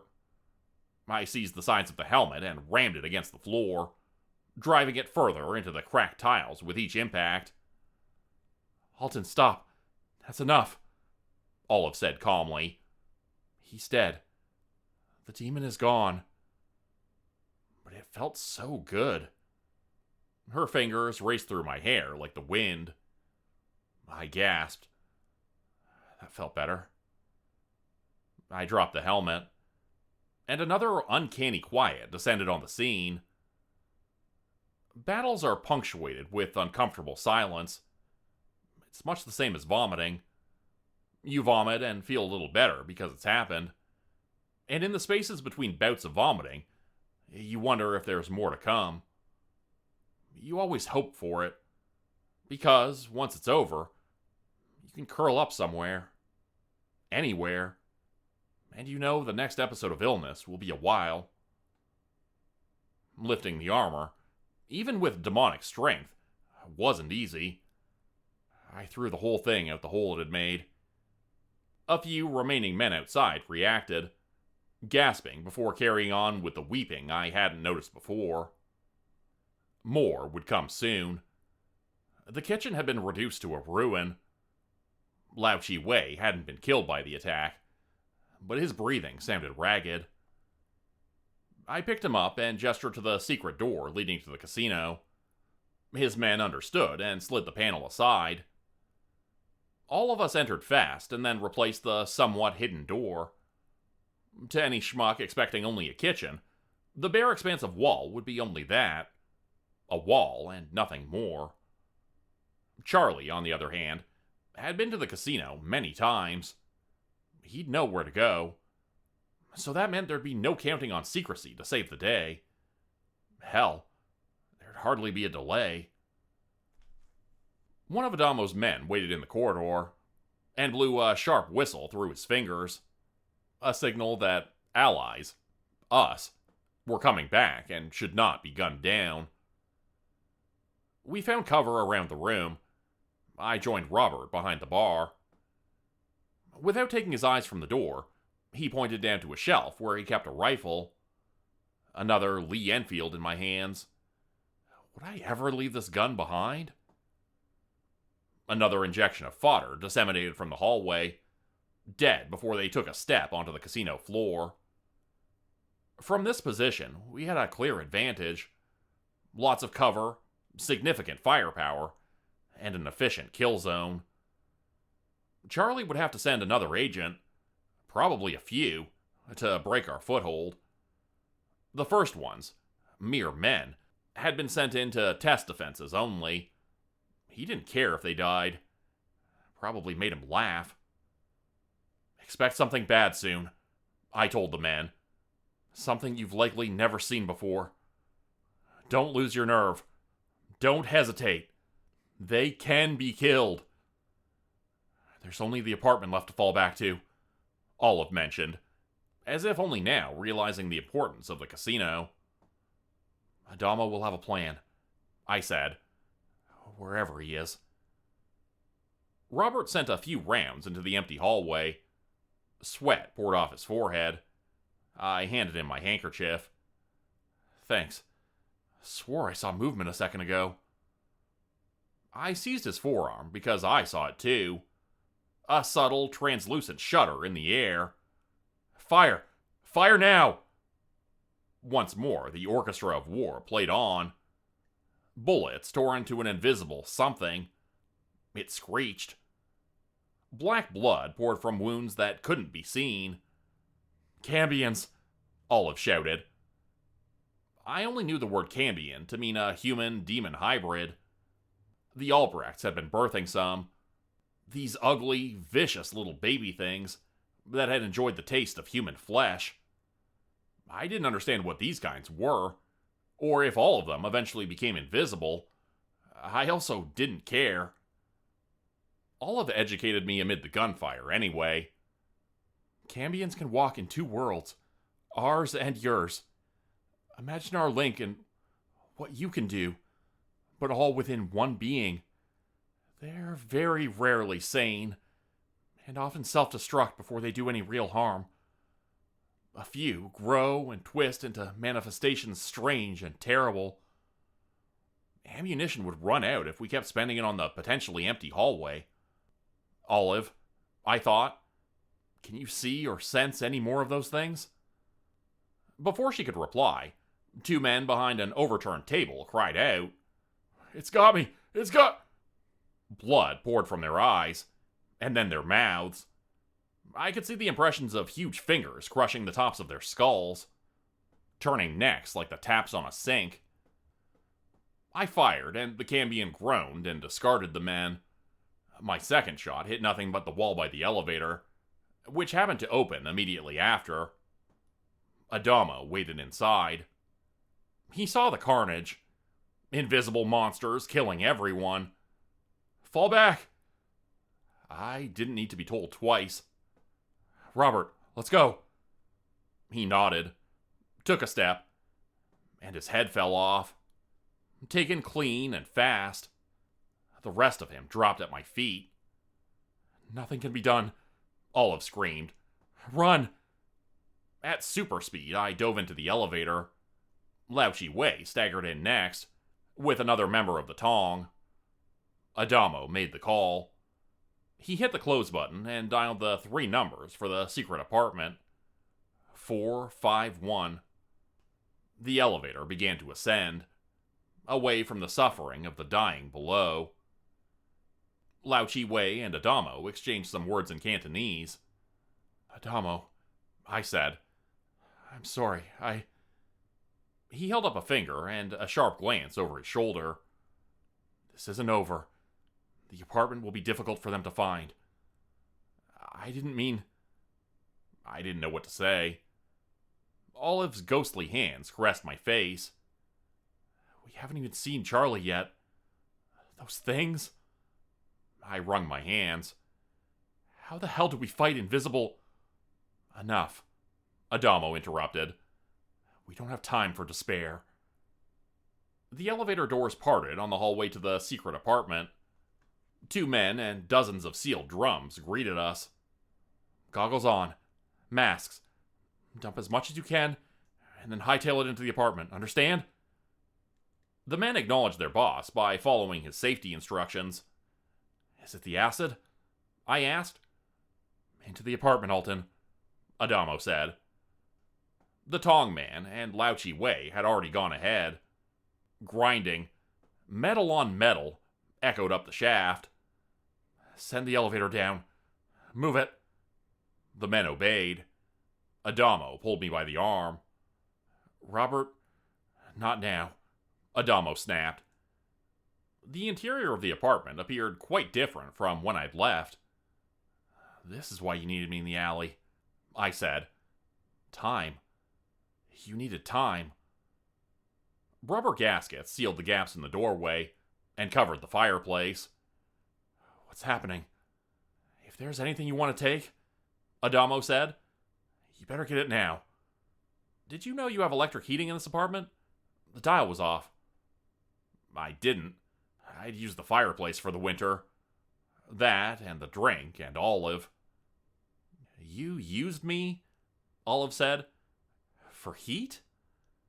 Yeah, I said out loud. Heat and... Adamo cocked his eyebrow, and I felt bad. The moment called for decorum and sensitivity. We were probably all going to die. Robert had died. I don't know if Adamo loved him or...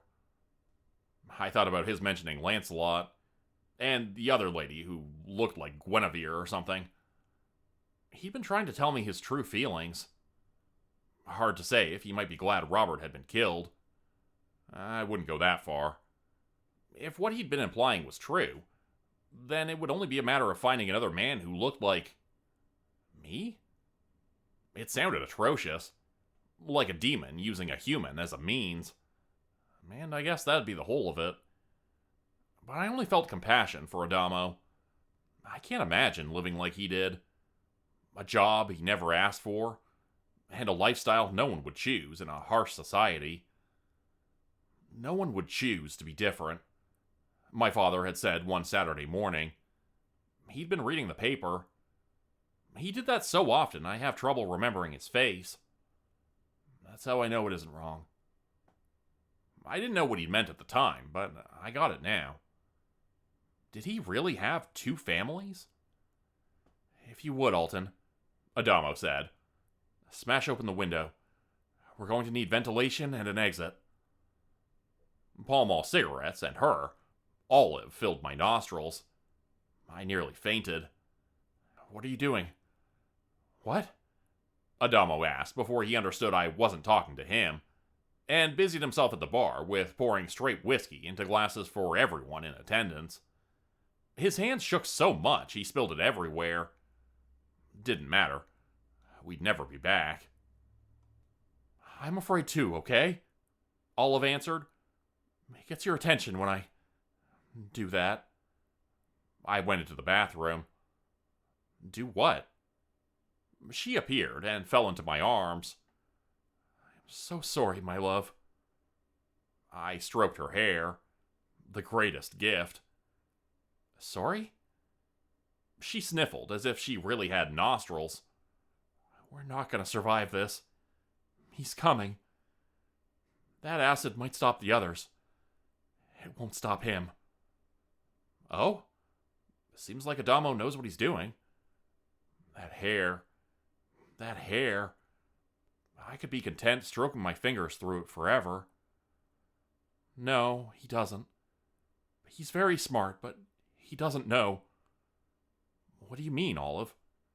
I cupped her chin, fully intending to lift her face to mine, so that at last I could see her face, and kiss her lips. I already loved her. Nothing would change if I looked upon her. She resisted. No, Alton, stop. I love you. I meant it. I love you too, but I'm afraid. Of what? If you see me, she said, maybe you won't anymore. I snickered because why not? I'd killed how many people downstairs? Why's that? I asked her. You got a big nose or something? A wart? I caressed the silky cheek. I knew I could only touch because she manifested through me. Olive wasn't actually here. She wasn't anywhere. Demons, I think, are like an idea to people. They're pure potential until we do something with it. Because you love me now, she said. It'll be something else if you see my face. Lust? I feel that now, so... Alton, she said, gasping. He's here. What? Who? A grunt from the living room replied in answer. I returned to find the Tong Man unconscious and bloody, and Charlie stood in the room. At ease, everybody, I said, walking casually to the bar. Is it a whiskey, Charlie? Or a vodka? You seem like a guy who prefers vodka. I have to thank you, you know?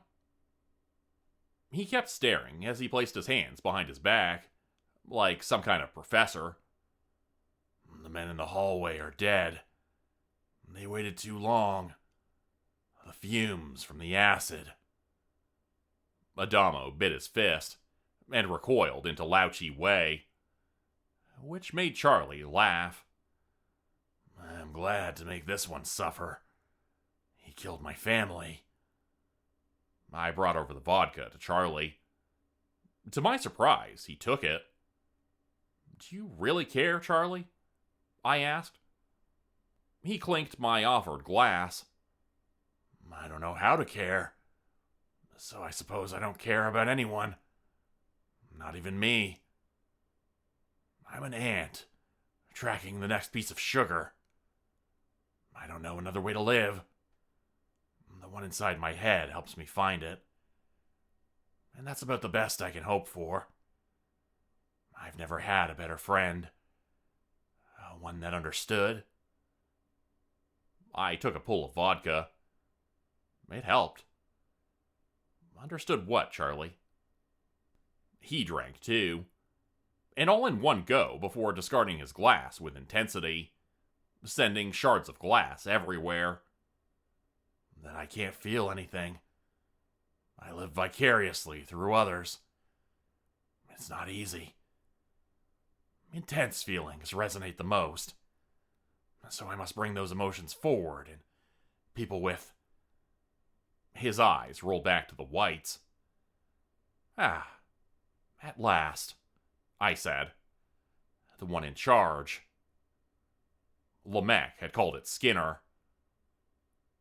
Asmodai all wear the same shit-eating grin.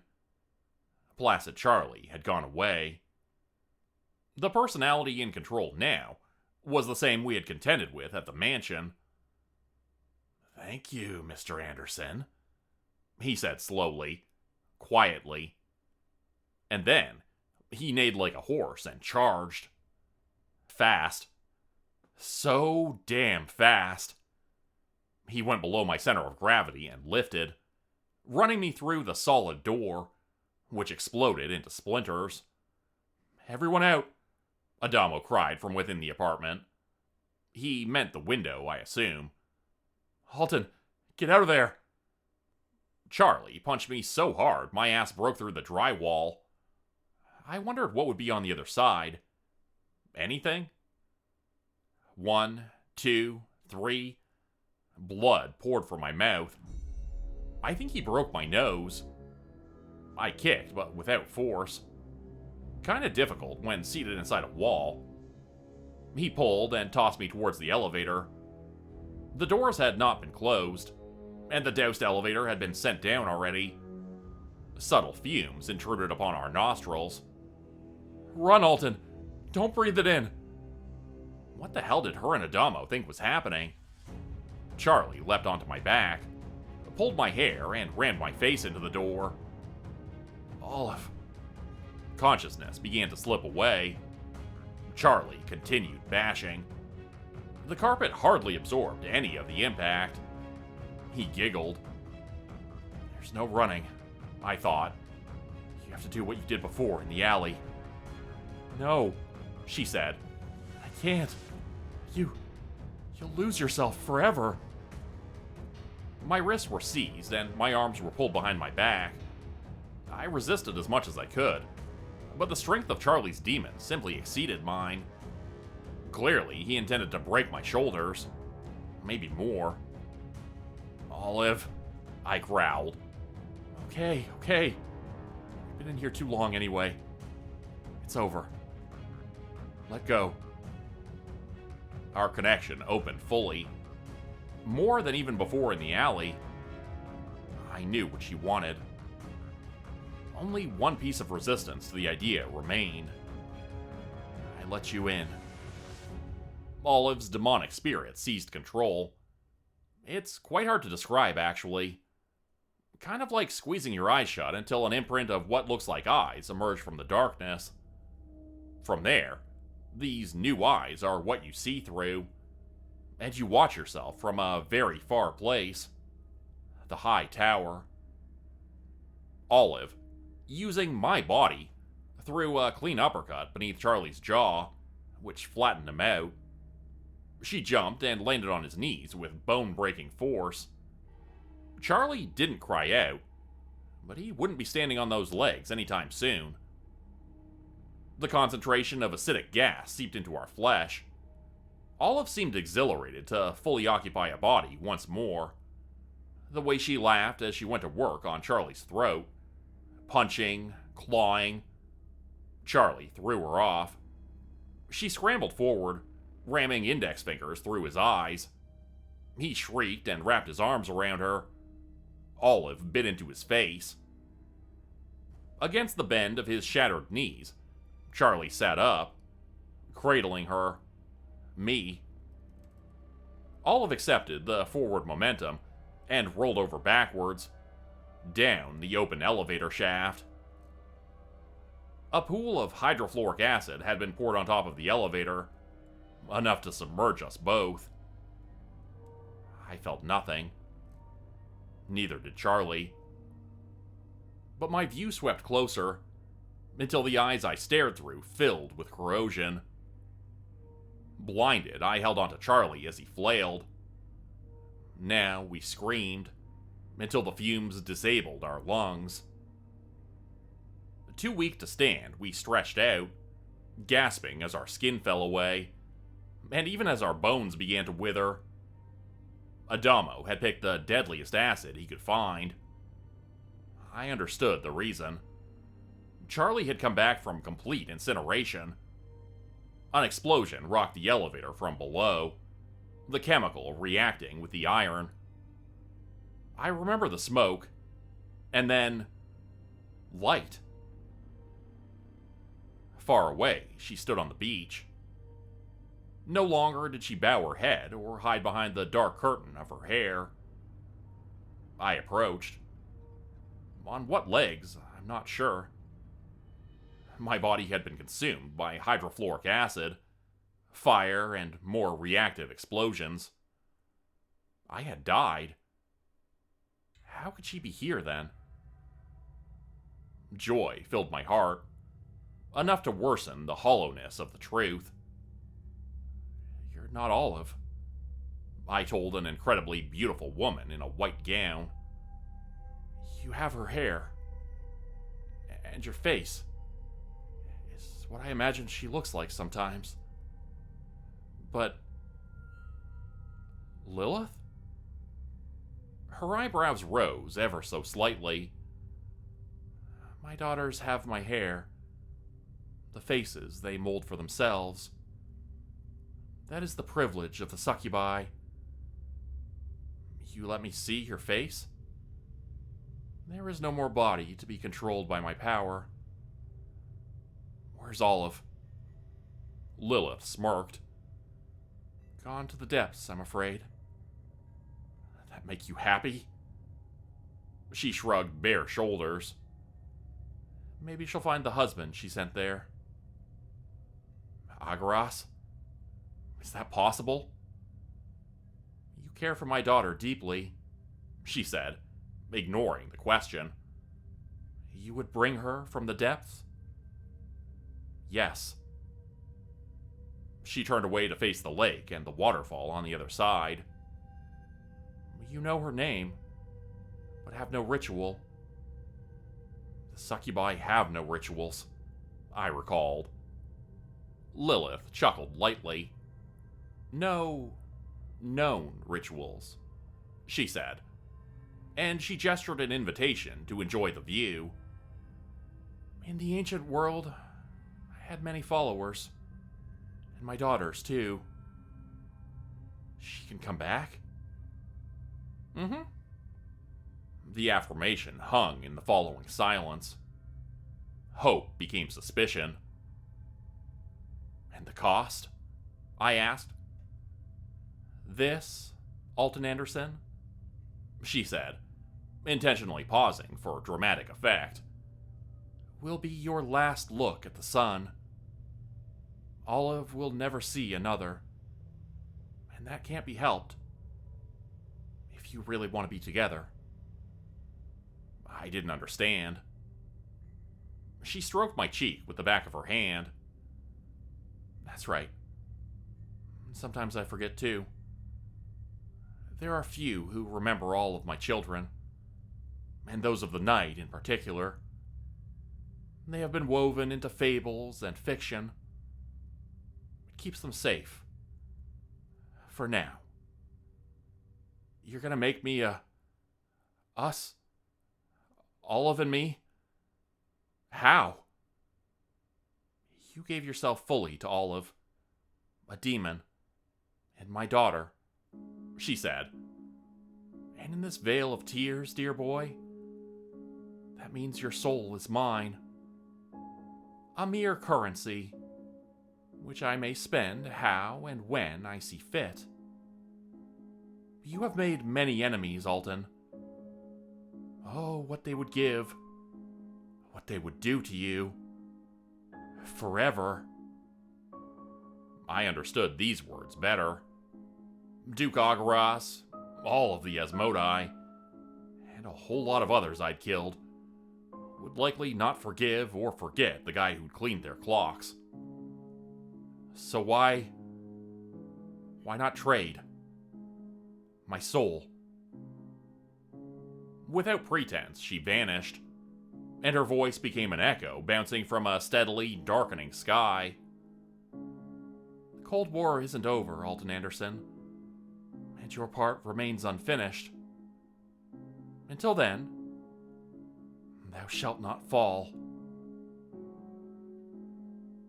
10 years. 10 years we slept. I could feel Olive beside me. Our new bodies grew in forgotten cemetery dirt. When we emerged, we were paler, but not too much different in appearance. And hungry. So very hungry. No more days. Only night. Thou shalt not die, Olive comforted me. At last, we stretched out on the sand. Yeah, I affirmed sulkily. And we have the whole beach to ourselves, she went on. Uh-huh. Her fingers, real digits, flesh and blood, wove through mine. No more hiding my face. I smiled. True. We kissed. She lit a Pall Mall with my new Bic. Life is good? Oh, darling, Olive said. Stop trying to figure it all out. The sun won't rise for another 5 hours. 4, I corrected. And we still have work to do. Not tonight, my love. But... Her index crossed my lips. Shut up, Alton. And pour us some more blood. Become a channel member today for early access, bonus videos, and special emojis only available to members. Check out the description below or click the join button for more info. If you'd like another way to help support the channel, please consider joining my Patreon page at patreon.com/Jordan Group Horror. As a patron, you'll get access to bonus videos and content. You'll be credited at the end of every video going forward, and if you decide to stay for 3 months, I'll name a character after you which will be featured in a Hollow's End story. Links to join the Patreon are in the description. Thanks everyone for listening. Please like, subscribe, and comment to help the channel continue to grow. And see you again next time at 4 p.m. Eastern Standard Time. Hope you have a great night.